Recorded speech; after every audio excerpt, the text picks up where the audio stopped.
to refund 40,000 naira dowry. I no longer love my husband. My manhood functions only when I'm with my wife, man tells court. Okay, my husband showed no concern to our state of infertility, refused to attend treatment. Wow, that's a serious one. All right, Tinubu's re-election presents moral burden to the North. That's coming from Professor Akali. Come to page 14, Jamson City takeover holds in Ibadan today. Nigerian film industry is phenomenal. That's coming from Ayo Daily. All right, WAP TV secures broadcast right to use of Nigerian films. Societal gist, Abdul Smad Rabiu bags Daily Independent Man of the Year award. All right. And of course, the interview page today, almost every third person on the street claims to be a pastor. But where is the spirituality that's coming from? Archbishop, I beg your pardon, Joseph Akinfenwa. All right, let's go to other stories. SOS, mothers rage over soldiers. Court awards 1 billion damage against Natasha in defamation suit by Yahaya Bello. ADC congratulates Tony Nwoye and emerges as Senate Minority Whip. All right, on the teens page, be a holiday hero. Help out with home chores. And the holiday is almost over. Okay, mom and child page, you have the exquisite food. Afang soup, a taste of southern Nigeria delicacy. Illicit finance undermines democracy, allows certain actors to manipulate politics. That story is on page 25. Why Adeleke will win re-election by a landslide. That's another story there. On page 29, energy expert profile alternative to Nigeria's power issue. Ajia resident appeal to Governor Makinde over compensation. That story is there. On page 30, Pristani gets 6-match ban. Joshua Fury showdown will happen. That's coming from her. GDK Mon's ex-NFF boss, Galadima's exit. Right on page 31, it will be not fit for Villa clash. That's coming from Silva. No issue with Aroko Dare, says Wolves coach. Those are the stories that made the headline this morning from the Saturday Tribune. Over to you, from me. All right, I have this Saturday Punch here with me, and on the front page, it's an unfortunate story. It says, kidnap terror, 30 Kwara kings flee palaces. The writer says, gunmen target monarchs, demand up to 400 million naira ransom. Traditional ruler, wife, son killed in fresh Benue attack. And that story is on pages 4 and 19. Delta community where residents drink from human waste polluted river. And that's also on pages 24 and 25. My sister died after doctor forgot scissors in her stomach. And that's coming from the sibling. That story is on page 2. Falano, Lagosians free to move during sanitation. And that's on page 9. And on page 8, 36 billion naira fraud. Ex-Sky Bank chairman enters EFCC net. Federal government to Nigerians, shut down your businesses in South Africa. And that story is also on page. It's very unfortunate where we have to do this to ourselves in Africa. Moving on to page 9, Emir Sanusi knocks federal government borrowing. Presidency hits back. And on page 4, how Adelabu resigned against Tinubu's wish. And lastly, on the front page of the Saturday Punch, we have a story on page 16 and page 17. It says, 6 double first-class law graduates share trials and triumphs. And that's all we have on Saturday Punch. Taking some inside stories, starting with stories on page 5. On the corner page, it says, Lassa fever kills 1 in Oyo. Alleged coup, lawmakers differ as military court martials suspect. I beg your pardon, alleged coup, Lawyers differ as military court-martial suspects. Delta nursing students' parents protest. Exclusion from council exam. Again, Akwa Ibom NYC decries dilapidated orientation camp. Federal government approves pay rise for civil servants. Tinubu inaugurates new housing minister. And that's all we have on page 5. Moving on to page 6, keeping the flame alive in your relationship. Kidnap terror, 30 Kwara kings flee palaces. And that's continuation on page 7. Miyetti Allah seeks end to killing of cattle. Federal government to Nigerians, shut your businesses in South Africa. Matawali under fire over U.S. bribery allegation. 36 billion naira fraud, ex-Sky Bank chairman enters EFCC net. No individual will determine next Rivers governor, and that's coming from ADC. Falano, Lagosians free to move during sanitation. Here we have neglect of people with disabilities fueling beggars in North, and that's coming from the former governor of Kano State, Ganduje. Ex-minister knocks Atiku over remarks on Jonathan. 80.2 billion naira fraud. Court adjourns Kogi ex-governor trial. And lastly on this page, we have Daily Momodu urges journalists on human interest reports. And that's all we have on that page. Moving on to page 26, stakeholders oppose political choice for power minister role. NCC unveils internet roadmap. Target 30% adoption. NNPC denies selling refinery scrap, warns public.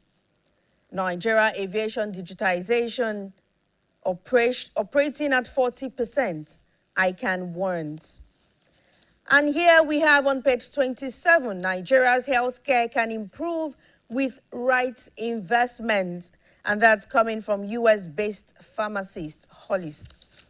And on the back page where we have some of the sports stories, we have NSC announces UK trial for diaspora athletes. The Tigers begin US tour with historic Sparks clash. World football mourns ex-Eagle star Enera Moore death. And lastly, we have NFF enforces deadline for Federal Cup state finals. And that's all we have on this front page on Saturday Punch this morning. And of course, talking of the newspaper review, there will be no governor's activities this morning. So we are moving straight to Osun Source in Igede Ekiti. Stay with us.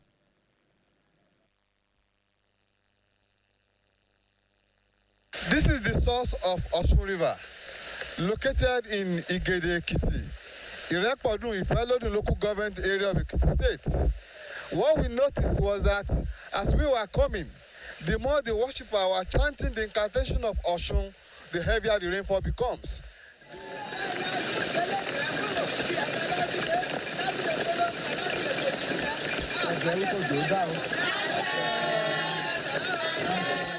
There's no way we can talk about the celebration of Osun Osogbo without reference to the source of the river, which has become a world center of attraction with worshippers all over the world. The internationally recognized river actually had its source in a remote town of Igede Ekiti in Ekiti State. Igede Ekiti is the headquarters of Irekpodun, Ifelodun local government area of Ekiti State, with a population of about 129,000, according to 2006 population census. Igede Ekiti covers a landmass of about 3.8 kilometers and bounded in the north by Awo Ekiti, Ilawe Ekiti in the south, Inye Ekiti and Aramoko were located in Igede East and West. The topography of Igede Ekiti makes the place a watershed region. There are 16 major rivers in Yoruba land that had their sources in Igede Ekiti, while Osun River was just one of the 16 rivers. Elemi, Ogbese, Osun, Ogoga, Oba, Inansi, Ogburu, and Okunsusi are some of the rivers who had their sources in Igede Ekiti. History has it that all the 16 rivers were human beings and are children of one parent, Enido and Ake, who in the process of fighting for supremacy and testing the powers bequeathed on them by their parents, all of them turned into river, with Oshun becoming the most popular among them. The Oshun River, otherwise worshipped and adorned as Oshun Oshogbo, had its source from Igede Ekiti and flowed towards Aramoko Ekiti, Ijero Ekiti, Imesile, before its final settlement at Oshogbo, though its movement was also extended to Ibadan before heading to the Atlantic Ocean. The Yeyelo son of Igede Ekiti, Mrs. Ayodele Ajiyegbe, on behalf of BCOS crew, reenacted the worshipping procedure of the Oshun in Igede Ekiti.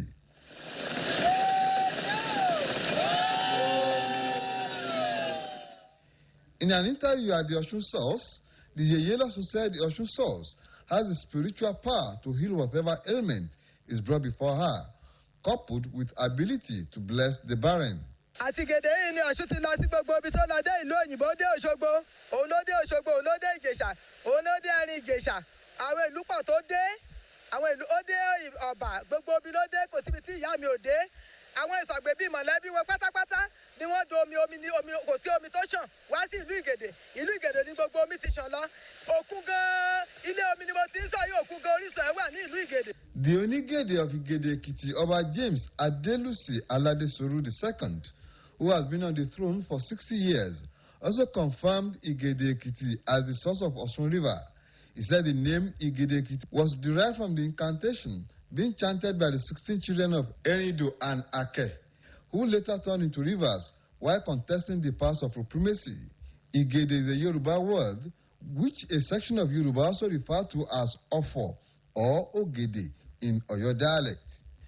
The Director General of the Ekiti State Council for Arts and Culture, Ambassador Wale Ojolanre, said the state government is set to preserve all the 24 sacred groves located in the Ekiti State as part of effort to ensure cultural sustenance and improve on tourist attraction. The grove you have visited, the Osun Water, Ogun Onire, in fact, Orumila is from this place, it stays there. Then Eshu said, all those sacred places are being enlisted to be developed, and we are really working on it. And let me tell you, there is even a budget for it. They have provided a special budget known as Art and Culture Intervention.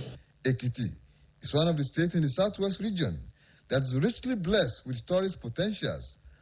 Ability to harness such potentials could as well translate to financial blessings.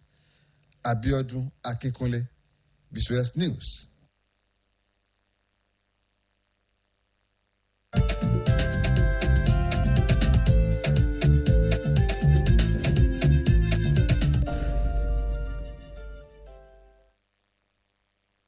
All right, that was Oshun Source in Igede Ekiti. And right now, we'll be moving on to Iyake Lake. Stay with us.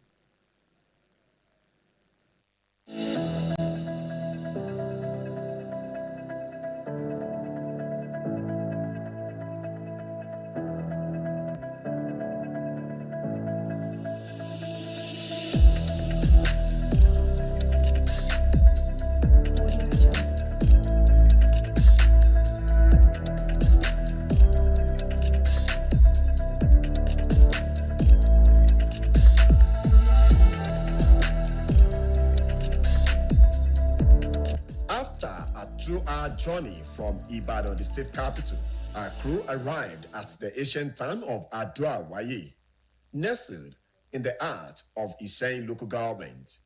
Our mission was to explore the mystic of the Iyake suspended lake, one of the world's greatest wonders, perched atop Okeado, Ado Hill.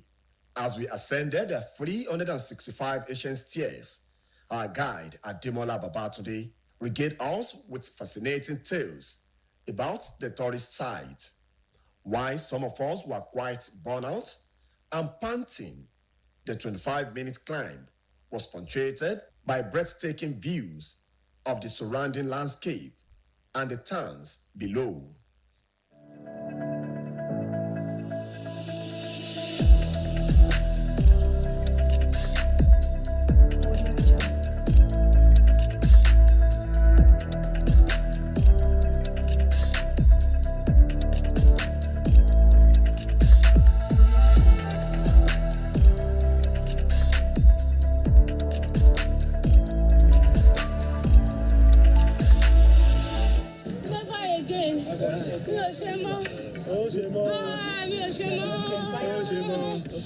first stop was the unique Ishagi Rock, a massive boulder precariously balanced rock on the hill.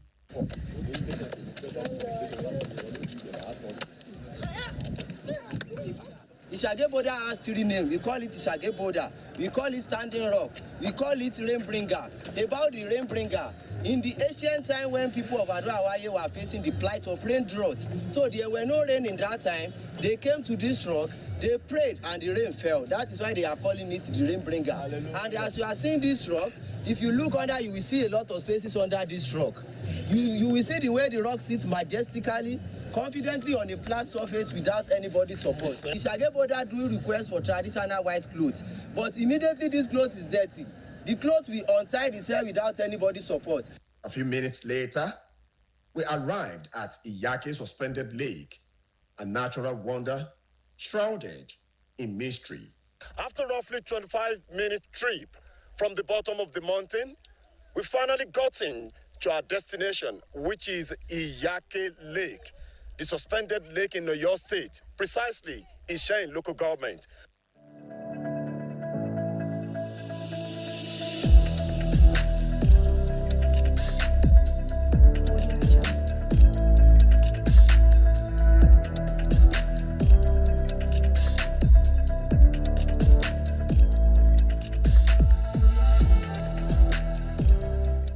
Our guide, Ademola Babatude, shared various stories and legends surrounding the lake. There was one woman that was living in Sango, Ogun State, before the woman later migrated back to Oyo. That woman was a barren. The woman did not conceive. So one day they abused the woman that you are a barren, you did not conceive. That woman was so furious. That woman was so sad. That woman came to this mountain, climbed, cried before she jumped inside this lake. That is where the lake got its name, Iyake Woman Cry. And the woman did not come outside till today. Some people do ask that, I'm very good at swimming. Can I jump inside this lake? I do say that, no, you can't do that. This is lake. It's not flowing like a river. There is no way you can jump inside the lake and you will survive. No way. That is why we don't allow anybody to do that. So this water has a lot of significance. They are using the water for any kinds of prayer, especially women that are looking for a child too, or anybody that have maybe any type of ailment in his or her body can make use of this water. And the water is not again induced. The water is drinkable. Other notable attractions on the hill include Ese Awagba, literally translates to footprint of the elders, the verge of death and living rock formation, and the roots of a falling baobab tree, early resembling the head and trunk of an elephant, popularly known as the elephant tree. Beside Iyake is over there. We are going to that place now. We call that one Agbomofun Iyake, mysterious portal. It's over there, mysterious portal. According to the history, everybody that put his or her feet inside Agbomofun Iyake immediately disappeared to this bigger one. And that is the end of that person.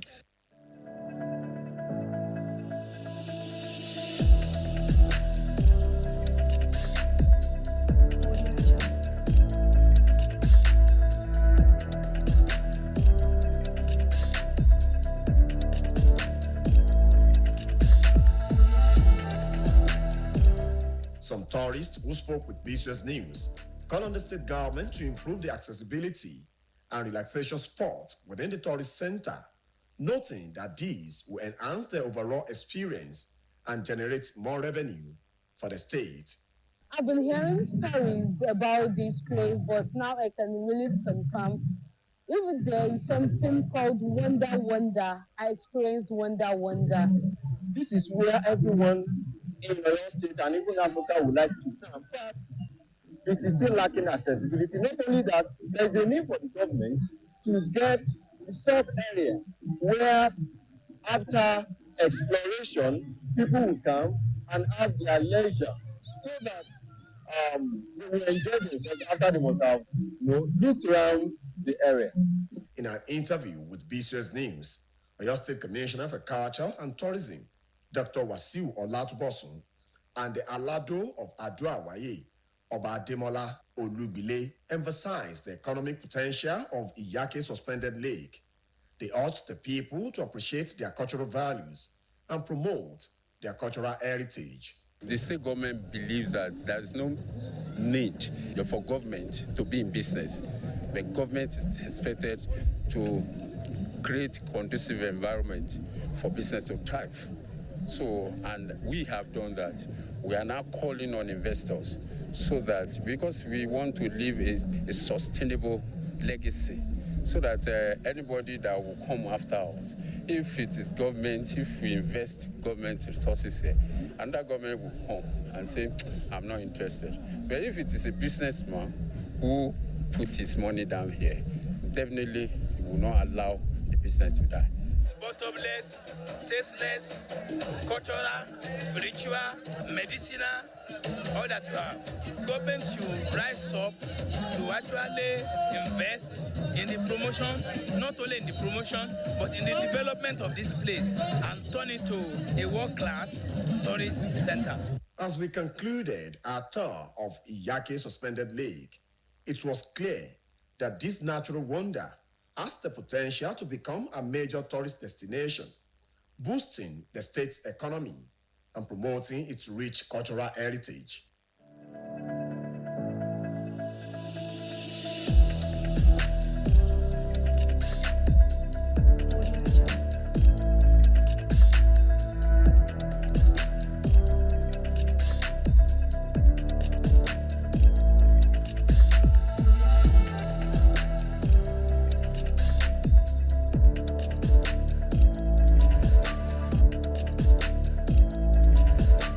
After we've been able to explore the nooks and crannies of this nature, we have been able to see the Iyake Suspended Lake located on Ado Mountain in Isheyin local government of Oyo State.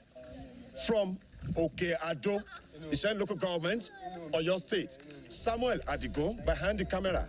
I am Olalekan Sulaiman, reporting for Saturday Special.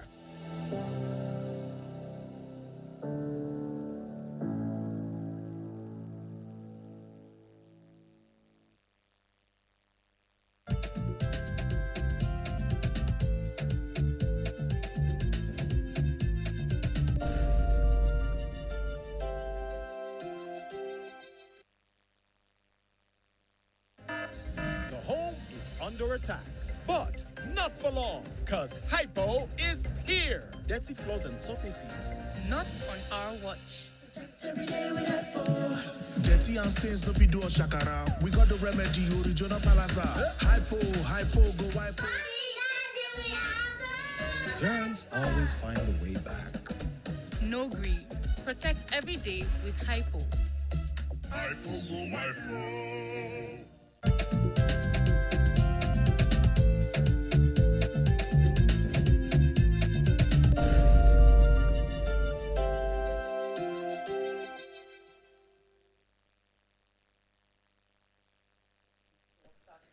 Along the Broadcasting Corporation of Oyo State. We're now in the interview segment, and this morning we'll be looking at what we call baby factories in Nigeria.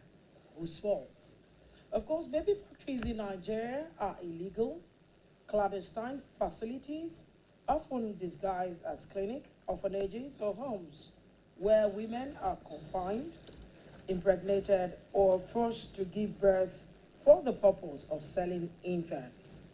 Primarily found in southern Nigeria, these factories exploit poverty and high demand for childless couples, with reports of hundreds of babies being sold for profit annually. Of course, the phenomenon gained recognition around 2006, often linked to the trafficking of children. That's according to UNESCO. For proliferation since 2006, numerous factories have been discovered, particularly in southeastern Nigeria, in places like Abia, Enugu, Lagos, Rivers, Imo. Originally focused on illegal adoption, the trade has evolved into specialized syndicated baby breeding, where young women are lured with promises of jobs or financial gains. To do justice to the conversation this morning, we have two guests with us in the studio. And of course, we have Comrade Kendi Akinyemi, who is a social welfare expert. You're welcome, Comrade. Thank you very much for having me. And our second guest this morning is Superintendent Samuel Webi. He is the PRO and SCDC, or your state command. You're welcome, sir. It's a pleasure being here. All right, let's begin. I'd like to begin with Comrade Akinyemi. Comrade, when we talk about baby factories, I think it's beyond just talking about baby factories. I think we should begin by looking at the history, being a social welfare expert. How did people woke up one morning and felt that the only way to meet the needs of couples who were waiting was to engage in the illegal establishment of facilities that would house the girls, women, and give children and sell the children illegally? Thank you very much. When we look at the topic itself, we can see that it is actually absurd. And baby factory. A factory is a place where items are manufactured. So that is to say that that's a factory where babies are manufactured, so to say. Nobody can manufacture a child. It's only God that provides. But when we look at the history of the menace, it's been with us for quite some time now. I would say we started noticing and hearing about it in the late 80s. Earlier, before then, there was nothing like baby factories, because there are rules and there are laws guiding adoption of babies right from the onset of our independence. And these rules and laws are guided by a department, ministry. That's the Social Welfare Department, where I served government and retired many years ago. And the procedure is there for any body who wish to adopt a child to come up, fill some forms, attend some interviews, then the social workers will do some official protocols, then the matter will be referred to the court. The court is has the final say to proclaim that a child is being adopted by a particular couple or woman. But since it became a kind of negative feelings and thoughts in the society, that when a woman doesn't have a child, such woman will be treated as an outcast in the society. Even the family of the man, the husband, they will be sounding it in the ears of the man that this one you brought home is not fruitful. You better do away. Forgetting that the purpose of even marriage is not the child. It's for the couples to come together and be long life partner. Having a child does not mean that the society should look down on women. But it got to a point that women that doesn't have their own, cannot produce their own child, they were increasing in numbers. That was when the issue of baby factory began to surface. Because women will, by all means, want to ensure that one way or the other, they have their child. And government protocol, the protocol relating to adoption, at some point became so cumbersome. People now start to look for alternatives. Okay, thank you very much, Comrade. I like that background, where you told us about your role, where you're retired from. Yeah. So you'll be able to give us better and stronger side of the story.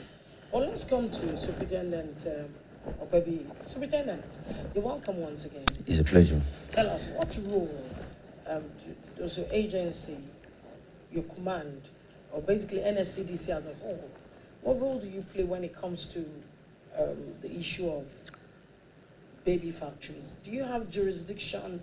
Because people want to know, so that, I mean, they can also, so do you have jurisdiction? If yes, what has been the experience like with baby factories in Nigeria? Yes, thank you very much. In the Nigerian Security and Civil Defense Corps, we have a mandate which is well enshrined in Section 3 of the NSCDC Act of 2003 as amended in 2007. In that very act, we have the mandate to protect lives and properties, to ensure that we maintain order as well.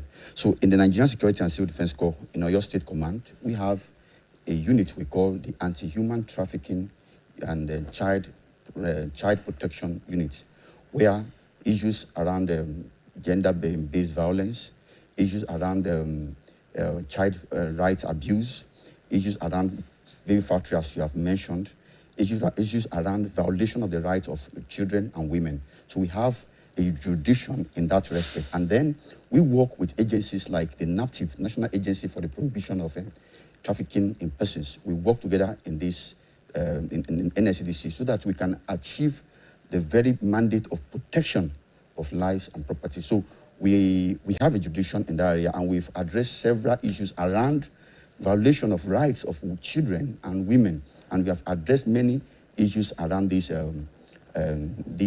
activities and illegal operations in the states. So NSCDC will continue to do that, and we want to assure our people that NSCDC is not as we've heard about it in time past. In the 21st century now, we are operating to make sure that everything that has to do with the protection of human rights, which is very, very important, we are working in that regard. All right. Last week, I mean, in fact, that was what formed the basis of this conversation this morning. It was reported that NSCDC in Badagry last week, Saturday, rescued 12 pregnant women, 18 pregnant women, I beg your pardon, 10 children, and arrested 2 suspects. I think I want you to walk us around that operation. It might not be, in its entirety, but let us understand how you were able to carry out such operation. Was it through a whistleblower? Was it people in the community that called your attention to it? Let's just have understand an idea of how you were able to, realize that baby factory. Yes. We got the information that there was an illegal operation of baby factory in one of the communities in Badagry, and it was through actionable intelligence, as reported by the state commandant of Lagos State, that there is an illegal operation of this factory where young women are kept, and then they are used in the production. Let me say production in quotes, please. Production in quotes of babies. So, and then we have our men, we have the intelligence departments who are there to carry out what we call surveillance. So surveillance was on for about 3 weeks to actually validate the information we got. So in the 3 weeks, we were able to realize that a lot of clandestine activities were actually going on in that place. So after that, we got the information, we validated it that it was on.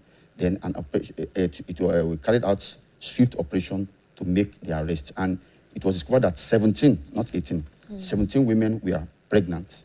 One was supposed to be part of them, but I think she lost the baby. She lost the baby. So it's 17. Then 11 others were also arrested with them. We're talking about children. We are rescued, not arrested. We are rescued along with them. We are talking about children and men. Some men were also deceived into that kind of syndicates. They will be the one fertilizing the women to make more production, as I have made it in quotes. So that's all how it was done, and then an arrest was made, and then those who were operating the legal, they would always call it maternity center.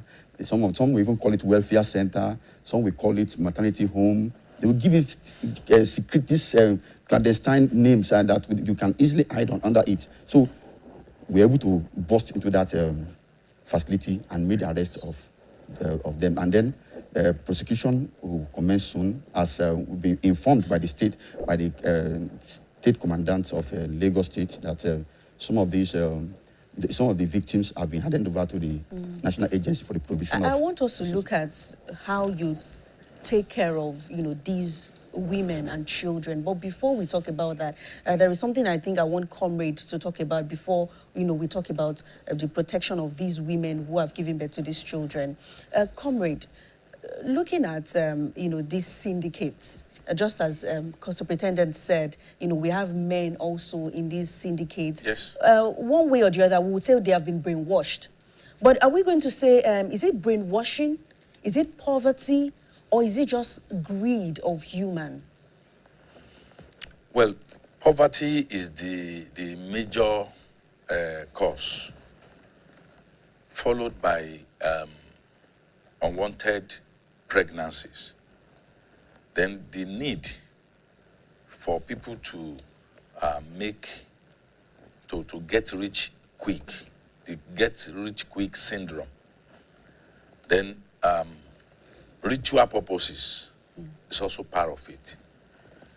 Poverty, in the sense that many of these ladies, let me say, that get pregnant and decide to give away their child for monetary purpose. Yes, returns. Some of them are pushed to the wall. Some of them get pregnant and nobody to cater for the child and the mother. And this pregnancy came as a result of the fact that they are not ready. Some men, impregnate ladies these days and they bolt away, they run away.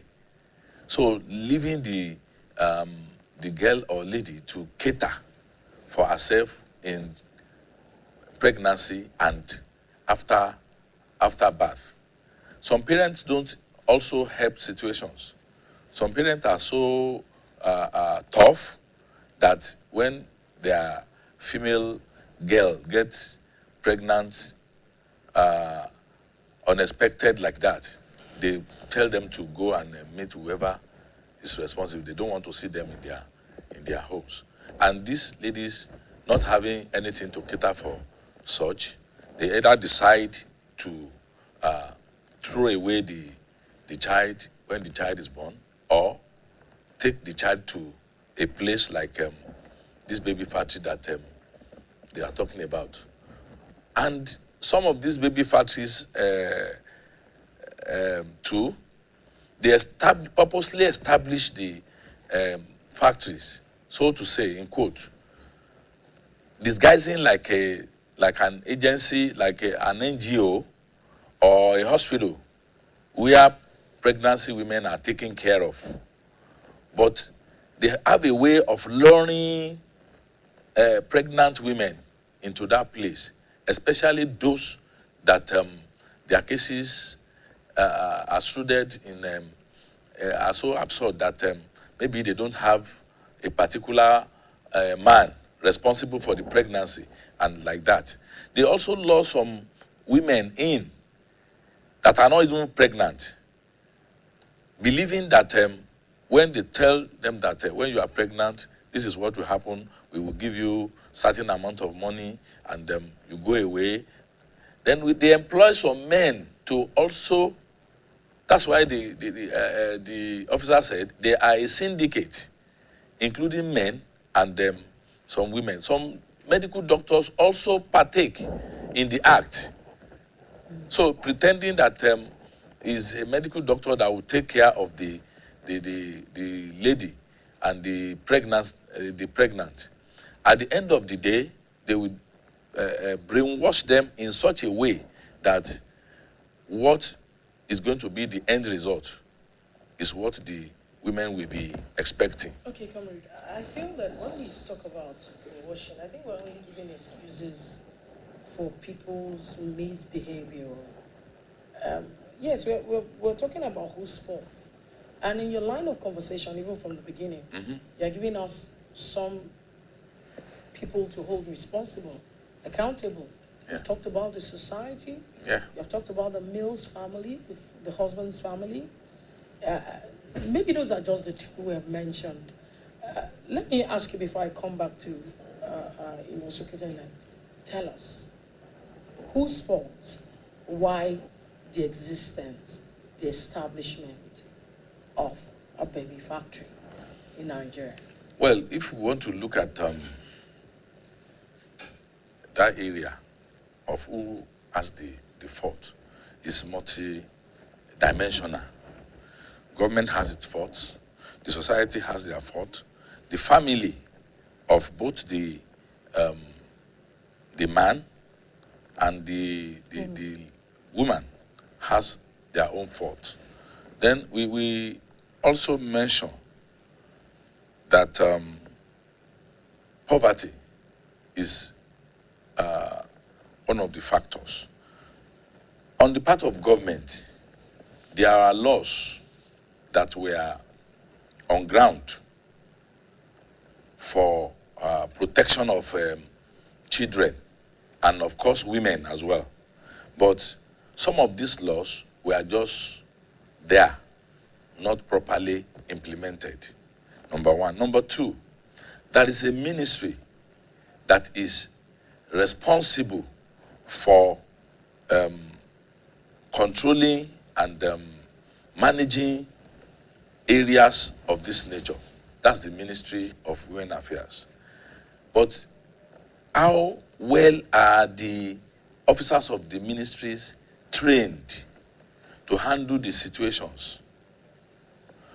What provisions is government providing for the staff to ensure that they were able to move around, they were able to do enough to ensure that they monitor homes, hospitals, and NGOs where such activities take place. So there is a very there is a reduction on the part of government efforts in ensuring that the menace is brought to the barest minimum. Then I talk about society as well. Society is not helping matters.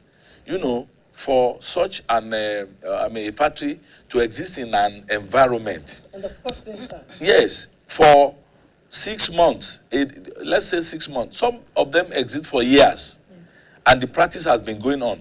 People will be seeing what is happening, but they will keep their mouth shut. I remember Imo State in 2013, a doctor was described, Dr. Ezuma.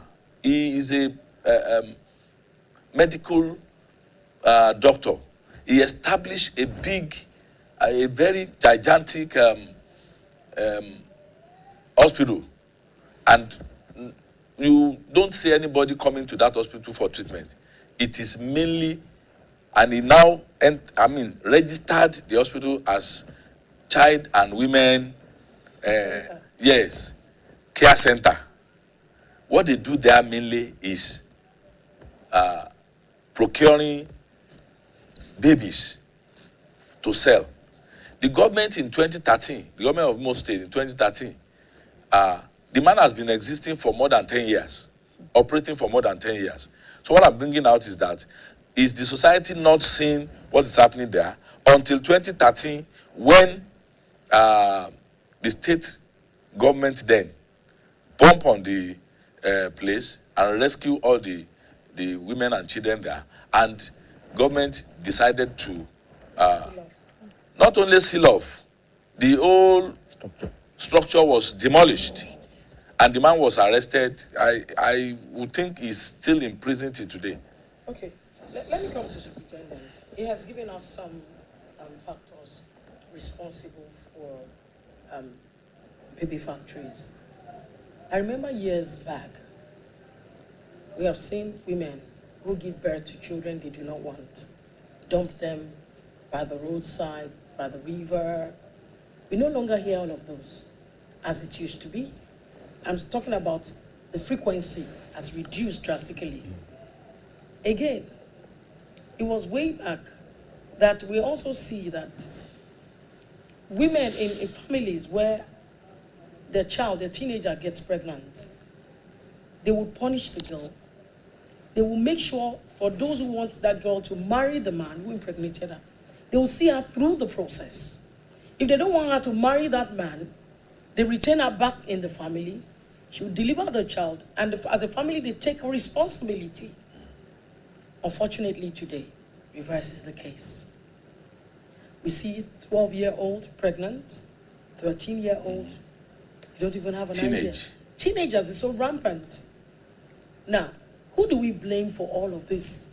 I call it confusion in the society. We all see it, we pretend like it's not affecting us. Unfortunately, it's a bombshell waiting to explode. Who do we blame for all of these challenges? Thank you very much. When it comes to the issue of apportioning blame, we can't just pick an entity and then say that this is who to be blamed, because, like we have said earlier, the issue of baby factory and the issues around it has to do with a lot of other factors, and these, like the UNESCO report of 2006 that you mentioned the other time. In that report, it was discovered that this issue of baby factory and the likes happens majorly in the southeast region. In the southwest here, is not that common. It's not that common, and it's as a result of, in the southwest region here, whenever girls, teenagers get pregnant, there's always a grandma that will take up the child. There's always this orientation that, okay, let's go and meet the man's family. Then the girl's family will meet the man's family, make settlement, arrange, okay, who to keep the child. There will always be a kind of arrangement in the southwest region here. But in some other part of the country, if a girl gets pregnant, there will be instant social stigmatization on that girl. And then in a bid to look for how to remove the shame, she got the information that even with the pregnancy, she can still even make money. She can make money from even that pregnancy. So instead of me throwing away the baby now, I can actually sell the baby off and then still remain the way I want to remain. So that's why some of them now are adopting that means to make sure that they sell off the baby, and then since they are not even in need of that baby, they can still go back to their normal way of life and then continue. So that's why in some part of the country, as reported by the UNESCO, you find that it is common in those areas. But in some part of the countries, like the southwest you have mentioned, it's not that common, because there is this maybe cultural education that when a girl child gets pregnant out of wedlock, there's always a grandma, there's always somebody to take up the girl, and then so we can't just pinpoint a particular entity to be blamed. Social factors are interconnected, and we must look at these multidimensional factors, bring them together to address some of these. But are we really going to, say we have cultural orientation or societal adoption? Just as you said, it's not rampant here in the southwest, but looking at the southeast is something that we see occasionally. I mean, often. Do you think it's societal adoption? And why is it that people around them, just as Comrade said, they are amongst the people, their factories are amongst, in the same locality, in the same building, you have people living just beside that particular building, why is it that they do not report? Are we also going to say they are complicit to this particular menace? Yes, in the southwest region, we hold that is. I will actually say it is cultural, because in the southwest region we hold great premium, great value on children. The mother of the teenage girl, she's interested in having a grandchild. So now a child has come out of wedlock. She will not say because it's coming out of wedlock that she wants to throw the baby away. She will want to accept it, because culturally you want somebody to inherit whatever you have somebody to replace you when you have left. So there's always great value on children. We place so much value on children, and that's why you say that mothers, particularly in the southwest, they are very much interested with whatever happens to their children. But in some other part of the country, they can give birth to as much as 20 children, and you are not even responsible for the care of those children. You allow the children to fend for themselves. Whatever happens to the children, they are their own. So the mother sees herself as just they want to give birth, and then the children are the ones to fend for themselves. But in the southwest here, it is not part of our cultural values. So it's not societal adjustment. It's actually part of our culture in the southwest, which has actually helped in preventing issues like this issue of baby factories not that being common in the southwest. Now we've observed that most people refuse to make this report, because they have a sense of fear that if I report this particular maternity welfare home or whatever, or non-governmental organization, about what is going on here, maybe I may be the one that will be blamed at the end of the day, because of the lack of trust in our security agencies, and because some of our people believe that maybe they have some kind of benefits they are deriving. In a community where such is kept, maybe that person has a role he or she is playing in that community, and then if you bust that illegal operation, then that person may be removed from that community, and then whatever benefits they're having, they may not be able to get that again. So they want to make it clandestine and keep it secret, despite the fact that they have full information as regards what is going on in that environment. But in the final analysis, it will be observed that it will not only be the society that will be affected. Individuals in that society will begin to have a sense of share in the consequence of operating such illegal, because your girl child is living in that community. Your children, they are living in that community, and they are seeing what is going on there. And from there, they are learning that, oh, so if I have, if I get pregnant out of wedlock, there's always somewhere I can dump it. There's a way I can actually get solution to this. So you may be thinking that you are protecting them, but we are systematically educating our children, our teenagers within those society on how they can carry out some of these things and then not have any issue. And this baby factory is a serious crime. It's a crime against humanity. It's a crime against humanity. So it's not something that we just see it. It's dehumanization. When you bring women together and then they begin to produce, they are producing babies as if you are in an egg factory where chickens lay egg in numbers and you pack the eggs. That's how it's as serious as that. People go to that extent. They can start with bringing and luring women, kidnapping some of them and bringing them, pregnant women, lure them in. They then take care of them, then destroy their psychology, that the people will not be able to think very well, and they will not be looking at the pregnancy. They'll be looking at the final gain. Okay, there is 100,000 naira coming at the end of this. So there is 1 million naira coming at the end of this. So their gaze will be on that, forgetting that the consequence of what actually is going to happen. Then there is another form where women will be brought in. They will be deceived into that. Young girls, they will be deceived. That some of them will even be deceived into trafficking out of the country, that you are going to US, you are going to UK, you are going to Spain. At the end of the day, they find themselves in these homes. And then they will lure up men also. And it is the men that will be incubating them, in quotes, incubating them, and they will be producing babies, and then they sell those babies off. Superintendent, while you were talking, you mentioned, it's not just about these babies for women who do not have children or selling them to women. Now, in recent times, have you also had issues where these babies were produced in courts for ritual purposes? Yes, it's reports we've had over the years. In Oyo State here, I don't think we've had any reports of such in the Oyo State Command here. Like I said the other time, we have the anti-human trafficking and child rights and child protection units. We've not recorded anything around baby factory in Oyo State here. Mm-hmm. But we've observed that some of these activities is just to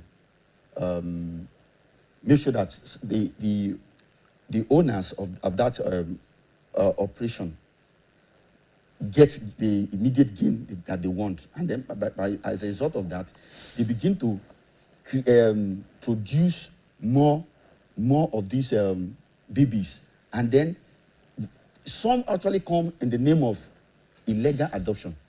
They come with adoption, and that adoption, like our daddy has just told us, it has a process, and it ends up in the courts. But some actually go there, pick the babies, and then go away with the babies without proper documentation. And then some will come with simulated pregnancy. They will simulate pregnancy as if they are pregnant. Then the people in the society will think they are actually pregnant. But in the final analysis, they are going to these these factories we are talking about, go and take up a child there illegally, and then bring it home, telling us that the woman has put to bed. So some also we take up the ritual form, because we can't deny that our society has this some of these things they do with they know they do with it, but we can't deny that it's also a factor that we are also looking at. Okay, comrade, let me come to you, sir. I recall some time ago in Oyo State, a woman was arrested.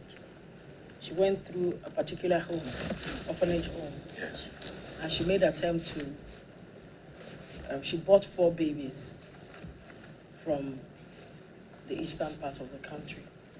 And I think she, according to that report then, she wanted to move those babies outside the country. Yeah. Unfortunately, the homeowner raised an alarm, and then investigation began. The children were taken to court. Sometimes it's not about having an illegal factory. NSCDC has nabbed a particular one now that we're just talking about in Lagos. They said prosecution will begin soon. Yeah. But where the prosecution ends is what really matters. You gave us an example of one man that you're saying currently he will still be in jail. Sure. That's the end result. I followed up. And then more people would also learn, people who are planning to engage in such acts. That's where I'm going. It will be a deterrent for others. Unfortunately, as I speak to you, those 4 children are still in Oyo State. Unfortunately, along the line, the court said the woman who acclaimed bought the children, that the children belongs to her, she can go with them. But of course, some groups rose up to say no. One person cannot give birth to 4 children. They don't look alike. They don't, there's so many reasons around it. For whatever reason. Comrade, what are you and several organizations doing to ensure that all of these do not look like Nollywood movies? And then they end up in our minds that, it happened yesterday. But what are we doing to ensure that it does not happen again? Well, regarding what we are doing together, I think there is a need for a strong collaborative effort between government officials, the ministry, then the security agencies, then experts in that regard. We need to bring together all concerned,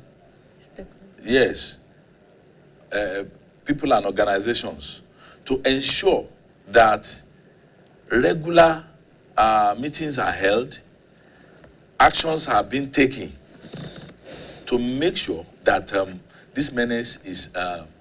We thank God for that. Oyo State, we don't have cases. No, sir, reported cases. We don't have reported cases. Yes, the reason why we don't have is not because it's not happening. I want to tell you. But you see, I earlier said that our government is not doing enough to poke nose, to investigate, or to do findings. Otherwise, there will have been some expositions. But what to do? There should be a collaborative effort between the stakeholders coming together to provide lasting solutions. I remember in the past. Come on, before you tell us what you remember, let's quickly go on this commercial break.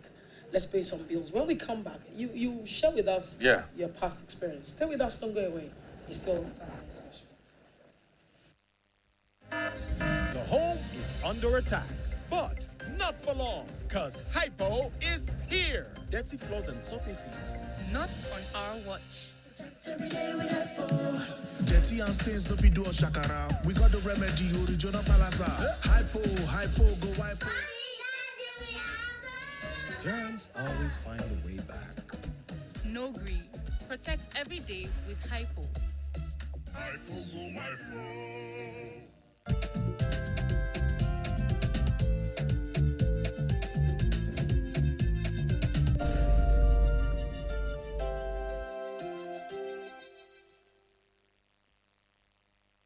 Welcome back. It's still Saturday Special on the Broadcasting Corporation of Oyo State. Of course, we are discussing baby factories in Nigeria, whose fault. And we still have in the studio with us Superintendent Samuel Okwebi, who is the PRO of NSCDC Oyo State Command.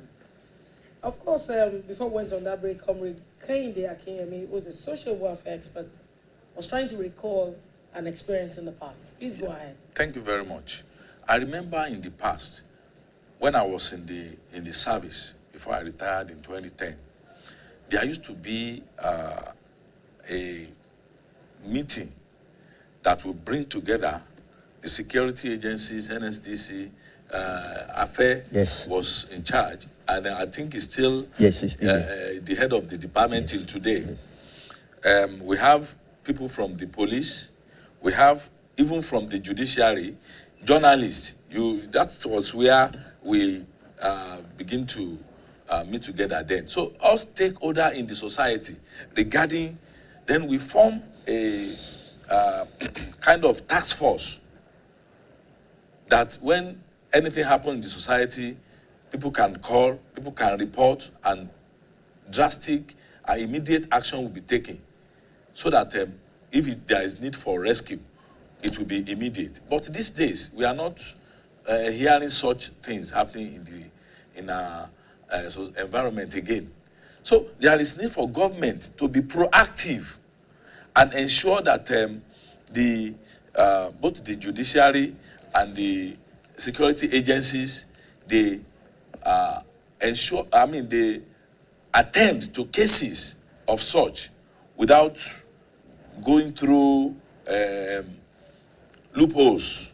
The case of the woman you mentioned that brought 4 children, trying to take them out of the country, up to today, the matter is still like pending.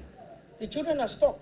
The children are stuck. They have nowhere to go because the woman went to the eastern part of the country to arrange, so to say, the children. And she's claiming that she is the mother. These days, even if a woman had 3 children at a go, it will be publicized. Everybody will know talk less of quadruplets. And it is glaring that these children were bought when the matter got to the court, maybe because of one loophole or the other. The court, the case was kind of messed up. Because when a case is not well presented in court and the judge felt that the court would just strike out. Once a case is struck out, Then the what do you call it? Suspect. The suspect will be left free. What is going to be the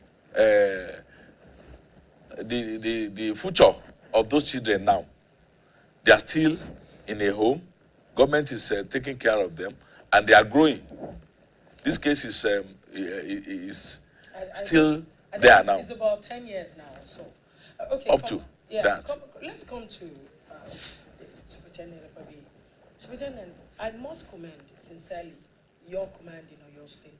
They're doing fantastically well. Sure. Yeah. Especially your officer of Affair Rotimi.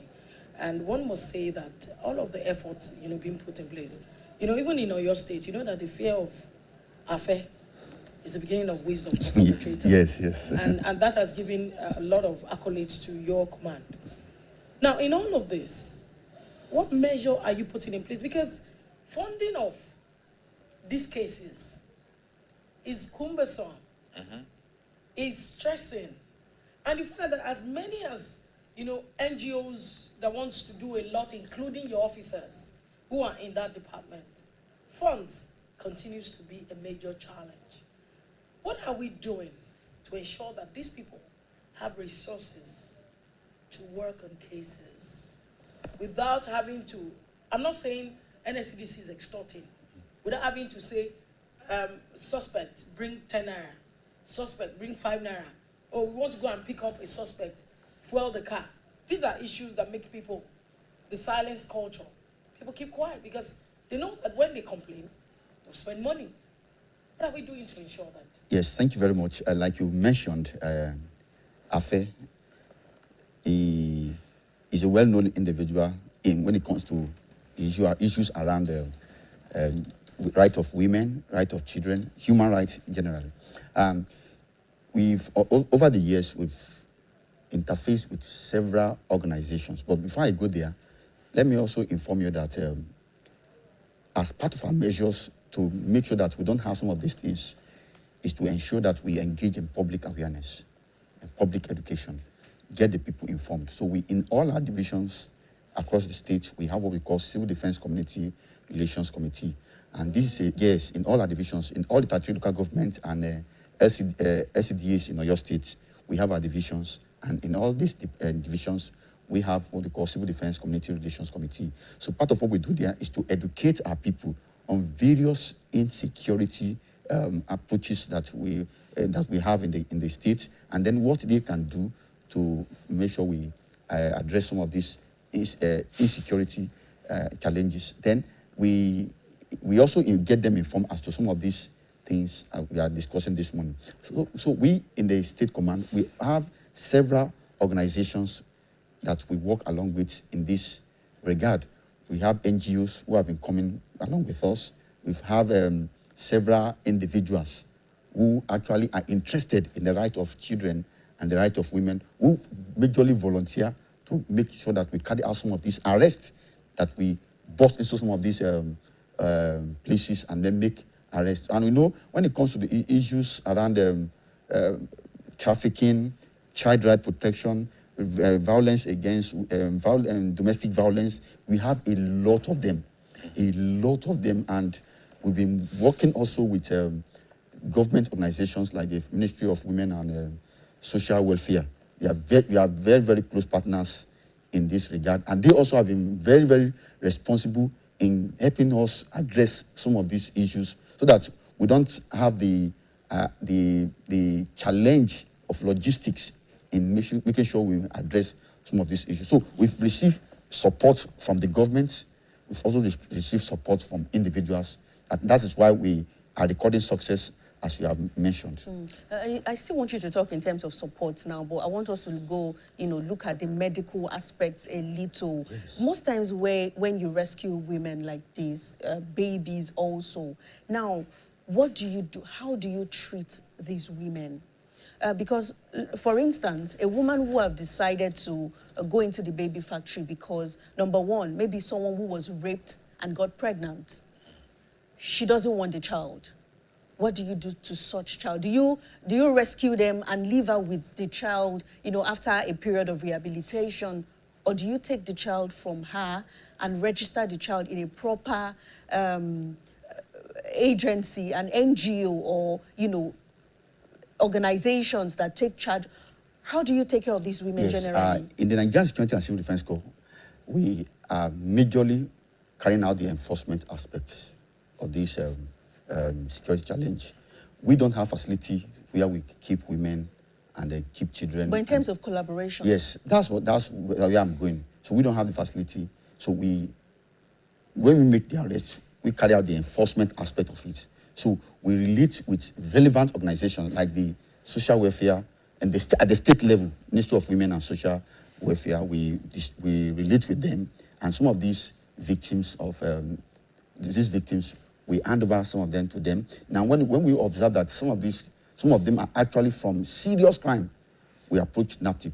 NATIP has the facility, has the funding in that regard. We approach them and discuss how we can actually transfer some of these cases to them. They can take it over and then provide care for the women, the children, and the victims around this. So we collaborate with all the relevant organizations to make sure that they take up these children. And we've seen several of these interventions that have become successful in the recent time. And so NAPTIP is a close friend to NSCDC, especially in Oyo State. And also the social welfare department at the state level.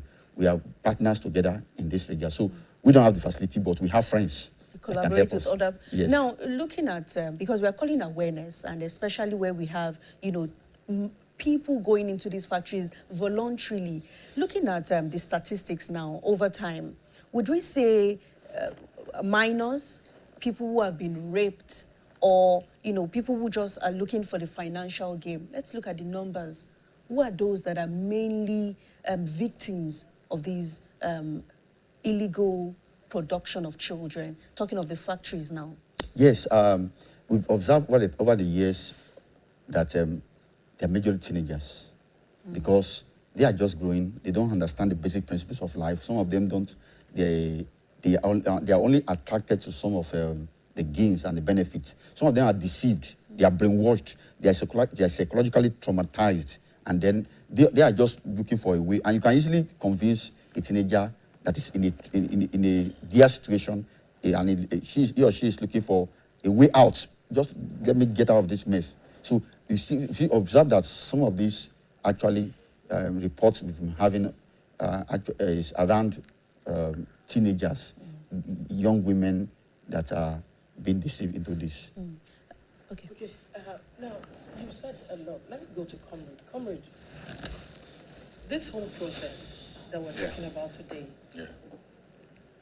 baby factory, goes beyond babies. These days we see families selling their children. Yes. And it has also become rampant. Somebody just feels I don't need these children because I can't cater for them.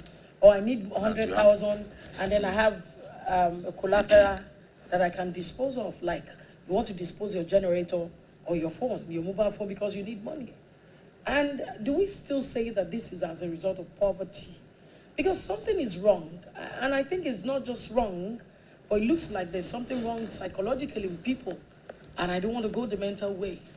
Why would you have children? And then the next thing is that you want to sell off that child. It goes beyond poverty. Because there is no way a woman that carried pregnancy for 9 months will, at the end of the day, decide to give away the child for a financial No matter how problematic that child is. No matter what, at least, even if the husband or the man, the father is not responsible, at least there are family members on both sides that can come to their rescue. In those days, what we used to have is when you have children that you cannot cater for, you send them to your elderly brothers or sisters to take care of. Even some in the olden days, they send them to teachers. They live with their teachers, while the woman, goes about doing the menial. But these days it's no longer like that. We have had cases where without informing the father of the children, where a woman sold out her own child and told the husband that the child got lost, missing. Just like that. Yes, and they were looking for the child, and she's also pretending that. Can imagine. You can imagine. At the end of the day, it was discovered that she sold out the child and collected ransom. Okay, that's a situation. Yes, Yeah. there are many like that. Now, let me still ask you, comrade. I'm beginning to think that, or there is a school of thought that believes that when we find ourselves in this kind of situation, then there may be need to expand or shift grounds. Yes, baby factory is illegal. Yes. But where we find people, I know that surrogacy has started. Yes. And is a legal process. But the cost of surrogacy is killing. Many cannot afford it. Is there no way government can find a way around? Or am I bringing this question to let me ask because there are laws, you have to stand by the law. Yes. How do you begin to look at legislations that allow, if I decide that I want to have a child and give to a family that, in such a way that instead of all this 10 million naira we are giving to, for surrogacy, we do paper documentation and all of that. Is there no way we can make it lighter, go through the legislative process? You see, I blame our government for all this. Because it's like government is not looking at areas where issues of this nature can be made easy for those who actually genuinely needed the child. In the advanced countries, things are not like this. And you don't see this kind of situation happening over there because they are regulated. Then government provided situations where if you have a child and you don't need the child, we call it a voluntary submission. There is room for voluntary submission of the child to government. And there are homes that government has established in the advanced countries where you can take your child there. All necessary processes according to the regulations of government will be passed through. Then you sign off the child for the state. Then the state will take up the child's matter. Maybe give the child out for adoption. But here, we don't have anything of such to protect the mother and the child. So that's why people resorted into abandoning their babies, throwing them away or taking them to baby factories that we are discussing.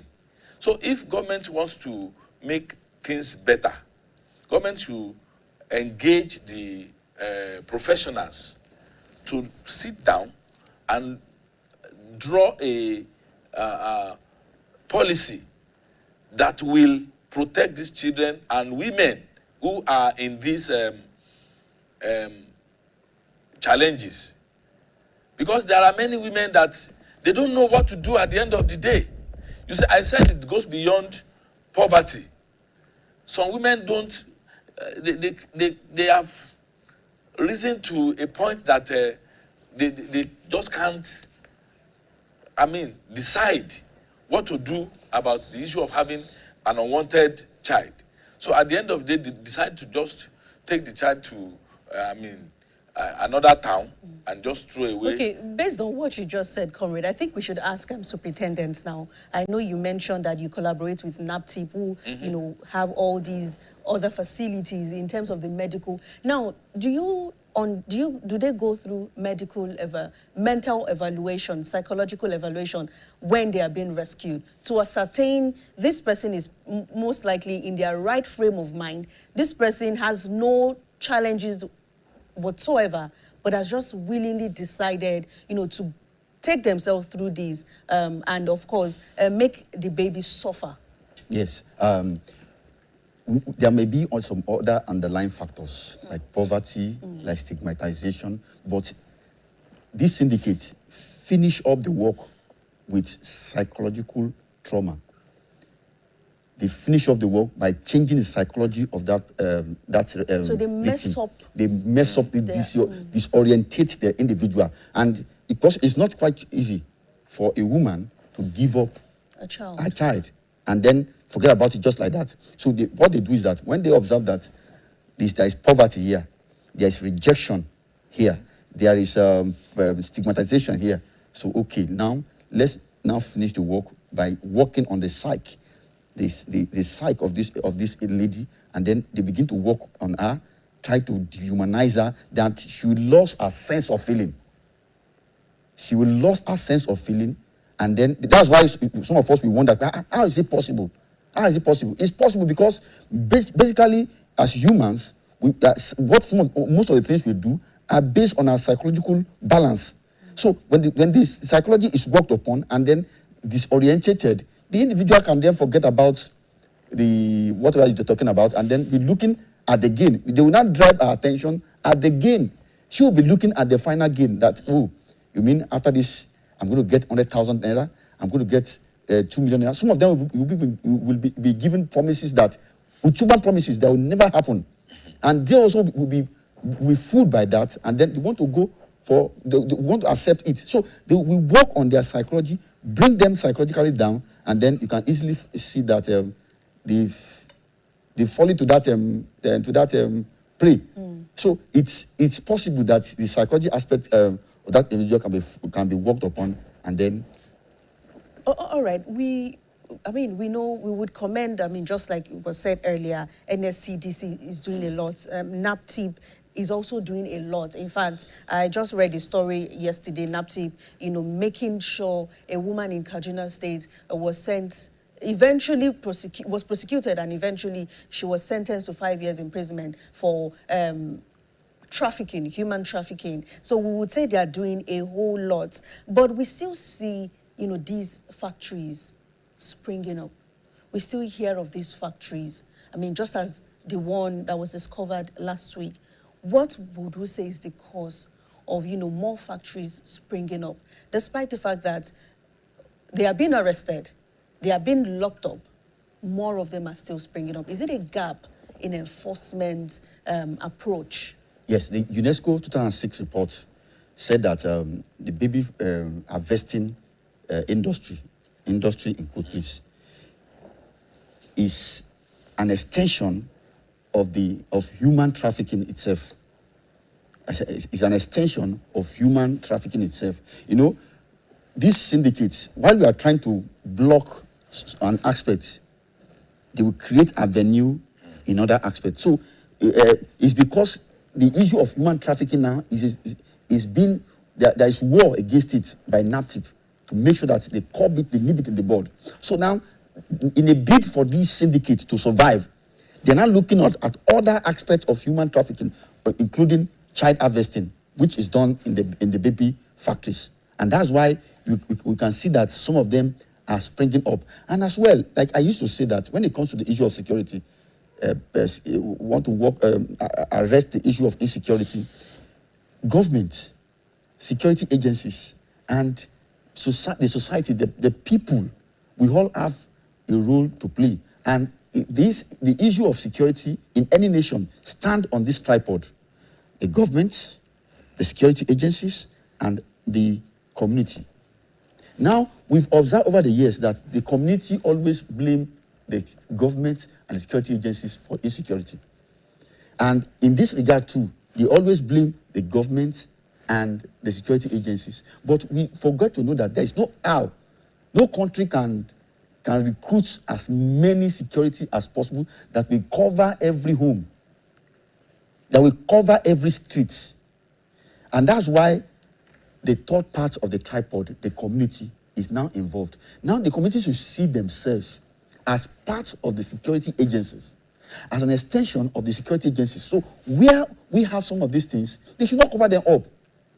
They are to help the security agencies by providing actionable intelligence, providing information as to what, like the one that happened in Lagos.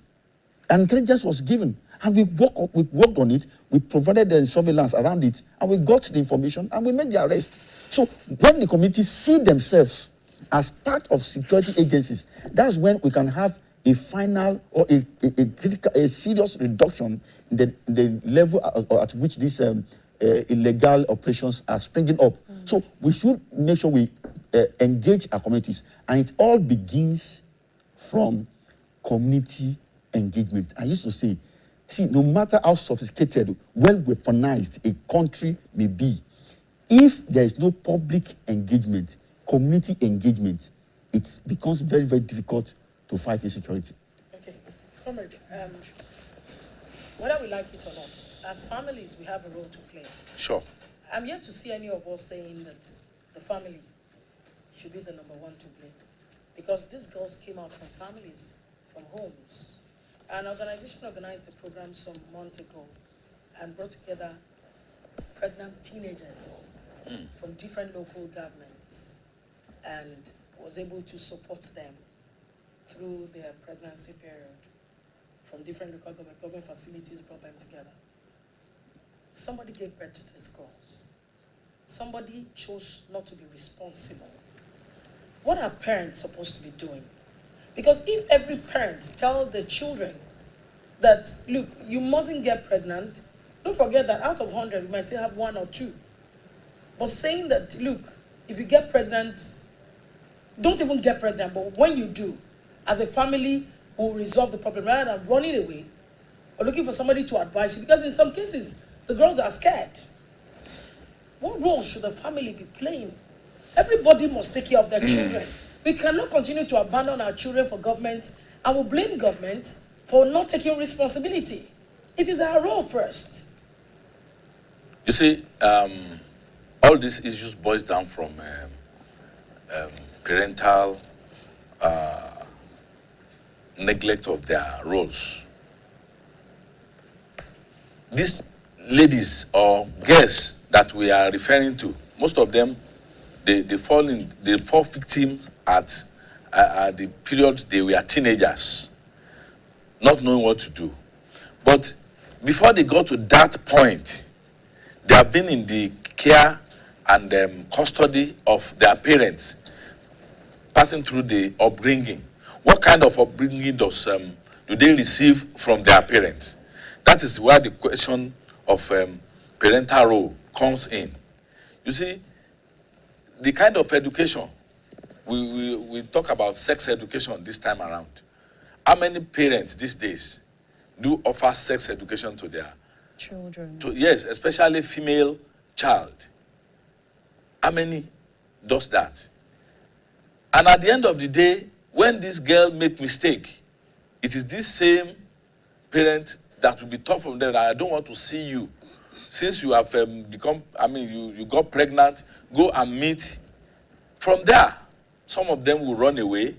Some will even fear their parents, that once they discover that they are pregnant, it's that from that point that they will run away from home, because he know the kind of father or mother that she has, that is going to kill me if I got home and let them know that this happened to me. So it depends on the kind of treatment that a parent has given to a child right from the onset. Like you said, parents should begin to educate their, especially female child. I wouldn't really want us to emphasize on the female child alone, because a female child cannot get pregnant without the male child. Either yes, direct contact or other means. Thank you for that. So as much as we are training the female child, let's not leave the male child behind. Yes, but it is more, the effect is more pronounced on the female child than the male child. You know, when a boy got a girl impregnated, the boy will still continue his education and nothing will stop. Yes, but what we are saying in essence is that we are not saying that it should be one-sided. It should be, both the boy and the girl child should be educated in this regards. What is lacking now is sex education in homes, in schools. And we have been advocating that this should be part of the school curriculum right from the primary school. A lot of things are happening in this society. We don't want to we don't want to mention certain part of the body because we felt if you mention it to a child, it looks somehow as if you are giving the child wrong education. But it is not so. It is when this child don't know the right thing they should know. When they get outside, their friends and colleagues begin to teach them wrong information about what they should have learned from home. So we should begin to inculcate sex education right from the home. Parents, because like you said, that parents also have a role to play. If we are mentioning government, society, agencies, NGOs, we should emphasize on the role of the parents too, because they have much more time to spend with the children before they go to this mess. And when it happens, parents should not be that tough that... On that, recently, like among girls I mentioned earlier, we discovered that many of them, their mother had remarried, they had left their father. Broken homes. Yes, I put it that way. I won't even say broken homes. And they have gone to another man. And because they got pregnant, the man will say, leave my house. So the children they have nowhere to go. Stranded. Yeah, they're stranded. Yeah. So this is another challenge in our society. I mean, if you know you want to marry a woman and you're not ready to marry her with her problems, her responsibility, then don't take it up. That's another area that I think that maybe your organizations like yours should begin to take up. Yes, it is a very important area. We even have situations where these women, they bring in their female child from the ex-husband.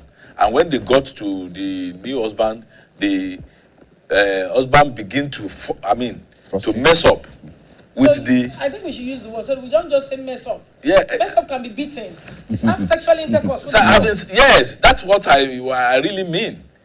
And we have had situations where a man impregnated the mother and the child at the same time.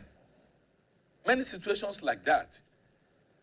And what will be the end of such things? If such a child didn't want something to be exposed, the child might run away and try to find solace in such factories like we are talking yes, about. baby factory, that after giving birth, he will now... Thank you very much. Another point I would want to make here is that there is also the stigmatization of single motherhood. Our society, the way we stigmatize single mothers is also... But we don't stigmatize single men. It's also facilitating... We don't even hear of single men. But they exist a lot. It's also facilitating what we know as this baby factory. Yes, women think that, for me to be a single mother is going to be a problem. So I would rather give up the child. They see it as a shame. Shame. So in our society where we give such stigmatization on single motherhood can also facilitate women dropping their child. They don't even get landlords to give them houses for rent. Yes, we see that happening a lot. Yes. So it is ask them to go and bring their yes. Yes, ask, are you married? If you're not married, they would not even allow you. And we've forgotten that some of these single mothers, they don't want to be single mothers too.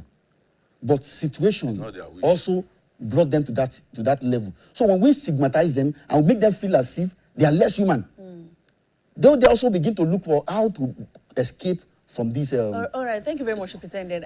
Based on what Comrade has said, he has spoken so much about the family culture and upbringing of children. You deal a lot with these victims, and you said a lot of them are minors, teenagers.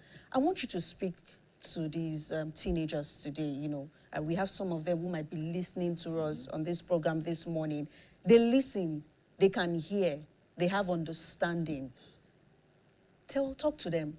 just tell them, you know, when they have issues, where can they go to? Some of them have issues at home, truly. Some parents are very hard on their children. I mean, this is not to digress, but just to move away a little. I had a lady who, or a girl, who failed a JAMB examination, and she ran away from home. Oh. Yes, she went from Lagos, she went to Ekiti, and they were looking for her for almost a week. Before someone in Ekiti, I think someone in their family, father's, you know, relative, just saw her and said, what is this also girl doing? We saw this person, and they had to travel to Ekiti to bring her back to Lagos because she failed JAMB examination. Now imagine if such a girl got pregnant, what would she have done? Sometimes some people even commit suicide because they say, we don't want our parents to know. I don't want my father to hear. Now, I want you to speak to the conscience of these children. If they have problems at home, where should they go to? Who can they speak with? Which organization can they run to for help? Thank you very much. We've observed over the years that there's so much pressure on our children, so much demands from them on different aspects. And like I used to tell some of my colleagues and even my own child too, that look, failure is part of life. Yes, failure is part of life. The way we have so much defined failure, I'm not talking about failure in examination alone, failure in terms of you getting pregnant, having unwanted.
All right, we apologize for that timeout.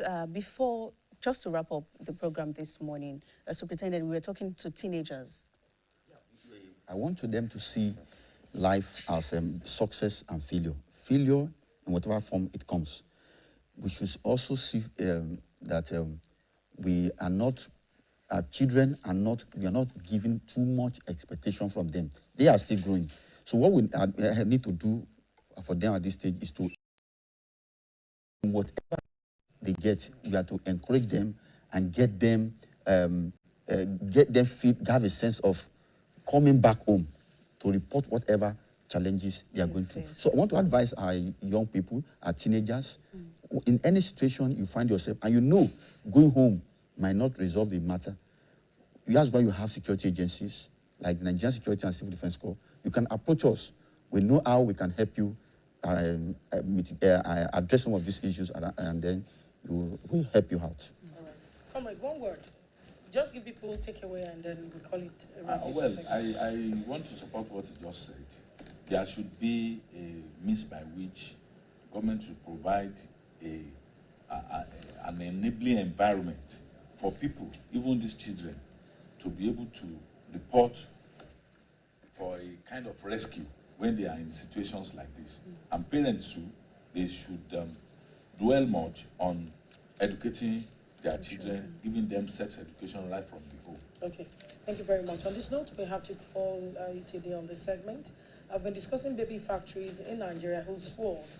I want to say a big thank you on behalf of our producers and crew member to Comrade Kehinde Akinyemi, who's a social welfare expert. Thank you very much for coming.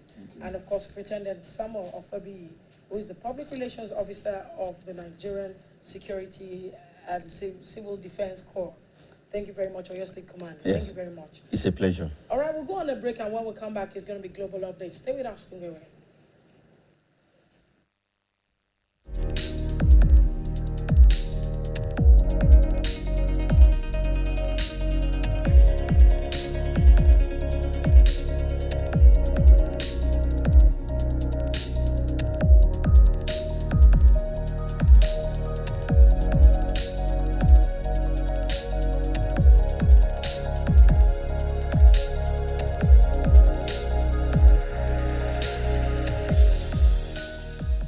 It's another edition of Global Update on Saturday Special this morning.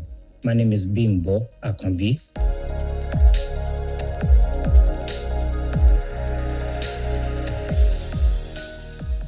Syrian authorities have arrested the main suspect accused of the 2013 Tadamon massacre in Damascus, during which at least 41 people were killed. Amjad Youssef was arrested following a tightly executed security operation, the Interior Ministry said, adding that surveillance and tracking operations were employed for days across the Al-Ghab plain in Hama. Footage circulating on social media showed the moment Youssef was arrested. He is seen handcuffed on the floor and then in a vehicle surrounded by security forces with traces of blood on his face. An intelligence officer during the leadership of former Syrian leader Bashar al-Assad, Youssef was responsible for security operations in southern Damascus during the Syrian uprising. He has been accused of numerous crimes against civilians. In 2022, a leaked video appeared to show evidence of crimes committed by Syrian forces. Youssef, whose face appeared clearly in the footage, was seen shooting civilians who had been detained and blindfolded with their hands bound.